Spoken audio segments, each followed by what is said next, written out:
Hay un libro que me ha llamado mucho la atención, un libro de historia, que me pareció muy interesante cuando vi las reseñas que se publicaron de él y cuando me asomé un poco a su contenido. Es un libro de historia, como les digo, pero no de la historia tal y como la hemos conocido siempre, sino de un subapartado muy poco tratado en el mundo de la historia, que es en concreto la medicina, y que está directamente emparentado también con la llamada leyenda negra de nuestro país. Saben que cuando España descubre América y a partir del siglo XVI se convierte en un imperio, pues los historiadores, algunos historiadores, pero no pocos, de un tiempo a esta parte, pues han empezado a contar todo tipo de calamidades de nuestro país y de la influencia que tuvo nuestro país en América y en otros lugares también del mundo occidental, del mundo europeo.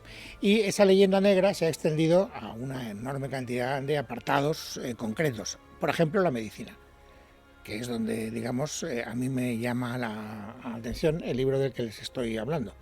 Y es la idea de que España, en ese siglo XVI, era un país de matasanos, de sangradores, de barberos, de curanderos, poco menos que de hechiceros, y que la vida del ser humano no valía ni siquiera una maravedí. Y no es verdad. Y yo he descubierto que no es verdad, y además he descubierto con rigor que no es verdad leyendo el libro al que estoy haciendo referencia, que se llama Sanar cuerpos y guardar almas, publicado por la editorial Santander Fundación y escrito por Gonzalo Gómez García, que ya me escucha. Don Gonzalo, bienvenido, muy buenas tardes. Hola, ¿qué tal? Buenas tardes. Bueno, lo primero que le quiero preguntar es, don Gonzalo, usted hasta donde yo sé es historiador, pero ¿tiene algo que ver con el mundo de la medicina? Nada, no tengo nada que ver con la medicina y de hecho la medicina además es bastante esquiva para los historiadores. Y por eso me sorprendió tanto que un historiador como usted abordara, digamos, este subapartado, esta especie, digamos, de contenido concreto de la llamada leyenda negra. ¿Qué le hizo llegar, dado que su curiosidad por el mundo de la medicina me acaba de contar que no es excesivamente clara? ¿Cómo llega usted a esa idea? ¿Por qué quiere tratar esta cuestión en concreto? Pues la verdad que fue porque la Fundación Antezana, que es la que rige el Hospital de Antezana, que es uno de los más antiguos del mundo hispanohablante, está en Alcalá, en la calle Mayor. Pues la Fundación Antezana me propuso intervenir su archivo, que es desde el siglo XV hasta ahora, es un archivo vivo, cerca de unos 10.000 manuscritos que había que clasificar y catalogar. Bueno, pues yo como historiador y también, bueno, como paleógrafo, pues por supuesto lo acepté, ¿no? Porque para un historiador es un regalo poder hacer algo así, un trabajo así. Y me empiezo a encontrar con una serie de documentos, con unos recetarios, un catálogo de recetarios riquísimo desde el siglo XVI hasta el XIX, documentos de médicos, de enfermeros, de enfermeras, que me dio pie a pensar, la medicina en el XVI se empieza a profesionalizar. Me dio pie a tener una base y a partir de ahí pensé, esto hay que contarlo, esto hay que contarlo. ¿Y usted tenía hasta ese momento, don Gonzalo, algún prejuicio? Es decir, ¿usted también participaba de esa idea general de que en el siglo XVI, desde el punto de vista de lo que era la medicina, la vida del español medio no valía nada? Pues la verdad que en cierto modo sí. Por una parte, es decir, parece que uno iba a un hospital y solo salías por la puerta de atrás, ¿no? Más que nada porque solo había sangradores y parecía aquello como de folk medicina, ¿no?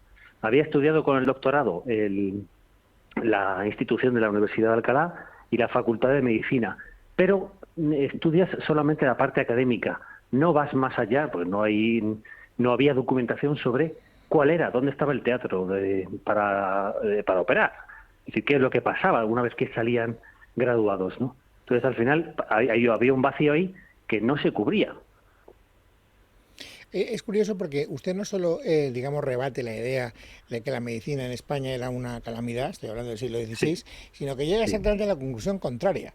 Usted llega al final a la conclusión, después de su investigación, de que probablemente la medicina que se realizaba en España en el siglo XVI era la más avanzada de Europa. ¿Eso es correcto? Es, es correcto. Siempre abierto a debate, por supuesto, ¿no? Pero es correcto porque primero se empieza a profesionalizar, si hablamos de medicina, se empieza a profesionalizar el sanitario, tanto el médico como la profesión del enfermero y de las primeras enfermeras. Se profesionalizan los hospitales, pasan de ser a simples asilos a ser un lugar en el que se distribuyen primero por hombres, por mujeres y luego por patologías. se profesionaliza, ¿no? Y al final también los propios medicamentos, la botica, se profesionaliza, porque se aumenta primero la investigación en anatomía y luego todo lo que viene de América se incorpora. Con lo cual, ahí la ventaja la tenía en ese momento la monarquía hispánica, España, vamos, la monarquía hispánica.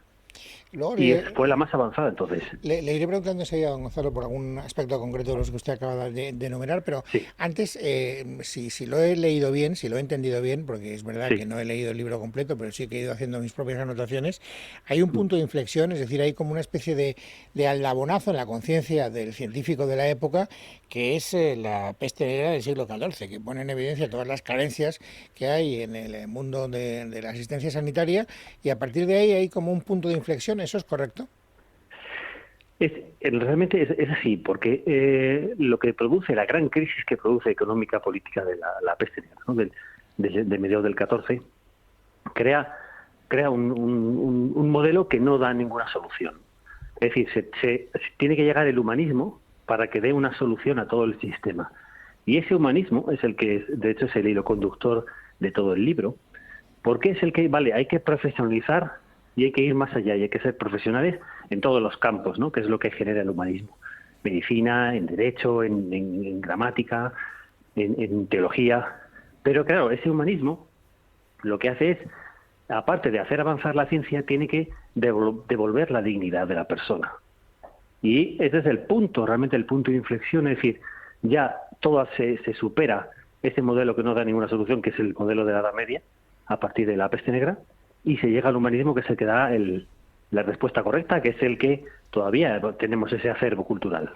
Bueno, es curioso porque también leyendo el libro, asomándome al libro y haciendo mis anotaciones, he descubierto que la formación de los médicos de la época era verdaderamente sorprendente. Tardaban una década en formarse y además antes de ninguna otra cosa tenían que aprender latín y griego. Yo me pregunto, ¿para qué quiere un médico saber latín y griego o hacer, digamos, una especie de máster, diríamos ahora, en bachillerato de letras? ¿Por qué?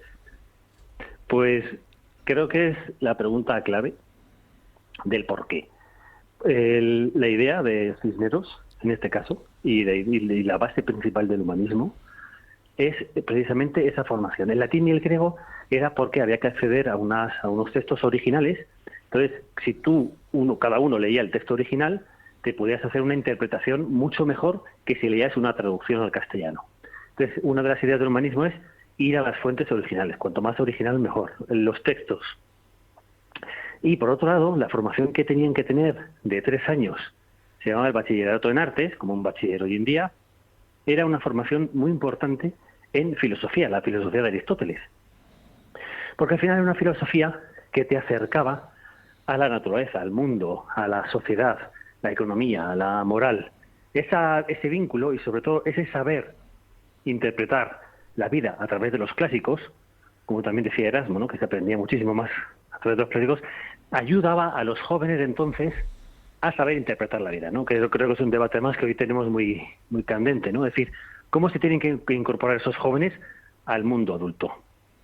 Y entonces, con esa gran formación humanística que tenían, ya pasaban después a estudiar medicina, teología, derecho. Pero claro, no te podías formar como un médico si antes no sabías escuchar a una persona, entenderla, ponerte en su lugar, en comprender, y ahí es cuando se convierte en devolver la dignidad al paciente. Es decir, devolver la dignidad al paciente por el propio trato del sanitario al paciente, que había perdido por su condición de pobre, por una enfermedad rara o grave, etcétera. Y esta yo creo que es una de las claves del humanismo. Déjeme que le haga 2 preguntas más, don Gonzalo, porque no tenemos mucho más tiempo, desgraciadamente. La primera, toda esta profesionalización de la medicina que se produce en España continental, ¿se produce también en la Nueva España, es decir, en América, o ahí hay una, digamos, disminución de la calidad del servicio? No, se produce incluso más, porque allí hay una orden en todos los pueblos de las Indias, como se conocía entonces, el territorio de Castilla en América, en los virreinatos, tiene que haber un hospital. Se crea una red de hospitales que no existía ni en Castilla, ni en la península. Una red de hospitales y una red de universidades para que estudien tanto los indígenas los naturales de allí, como los españoles. Allí estudiaban todos y accedían todos a ese tipo de formación que se copia el modelo de la Universidad de Alcalá, luego se copia el modelo de la Universidad de Salamanca, pero ese mismo modelo se tiene que estudiar allí. Y la farmacia igual. Y de hecho, los corrales de comedias que se crean en los patios de los hospitales, fue el inicio de los corrales de comedias, también se hacía en los patios de los hospitales de América. ¿Y con el mismo trato para los españoles que para los indígenas? Y el mismo. Y el acceso igual, los libros también se tienen que traducir a lenguas nativas. Y de hecho, además es interesante porque luego se construían incluso hospitales para ellos, para enfermedades que venían de Europa, que claro, no podían ser hospitales que fueran también de españoles, porque no iba a tener defecto. Entonces se les separaba a veces en hospitales para que tuvieran una curación propia de ciertas enfermedades. Luego había hospitales de acceso común para todos, dividido por géneros, y en las universidades accedían perfectamente tanto los naturales como los españoles. Bueno, y luego está la segunda parte del título del libro que estamos comentando y del cual usted es autor, don Gonzalo, porque recuerdo sanar cuerpos y guardar almas. Y esto es Sí, interesante porque también en el libro, y esto para mí ha sido una gran sorpresa, se cuenta que se incorporaba, digamos, a la terapia, a la curación de los enfermos, pues las representaciones teatrales, se hacen sí. corrales de comedia, se representa Lope, se hace como una especie de, lo que ahora llamaríamos en términos convencionales, en términos actuales, una especie de risoterapia, ¿puede ser, don Gonzalo? Sí, es así, esa es la idea, esa es la idea.